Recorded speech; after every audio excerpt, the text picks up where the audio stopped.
ಮಸ್ಕಿ ಮುಂಗಾರು ಜೋಳ ಹಣ ಬಿಡುಗಡೆಗಾಗಿ ಸರ್ಕಾರಕ್ಕೆ ಎಚ್ಚರಿಕೆ ಗಂಟೆ.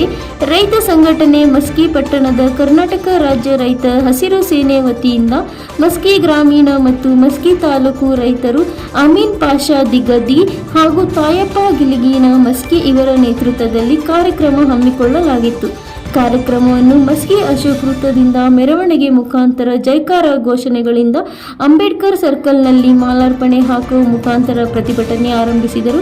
ರೈತ ಮುಖಂಡ ಅಮೀನ್ ಪಾಷಾ ಅವರು ಮಾತನಾಡಿ, ಬರಗಾಲ ಇರುವ ಕಾರಣ ರೈತರ ಸಾಲ ಮನ್ನಾ ಮಾಡಬೇಕು, ರೈತರ ಜಮೀನಿಗೆ ತುಂಗಭದ್ರಾ ನಾಲೆಯ ಯೋಜನೆ ನೀರನ್ನು ತಕ್ಷಣ ಬಿಡಬೇಕು ಎಂದು ಹೋರಾಟದಲ್ಲಿ ಕೇಳಿದರು. ಮುಂಗಾರು ಜೋಳದಳವನ್ನು ಬಿಡುಗಡೆ ಮಾಡಬೇಕೆಂದು ತಹಶೀಲ್ದಾರ್ ಮುಖಾಂತರ ಮುಖ್ಯಮಂತ್ರಿಗಳಿಗೆ ಮನವಿ ಪತ್ರ ಸಲ್ಲಿಸಿದರು.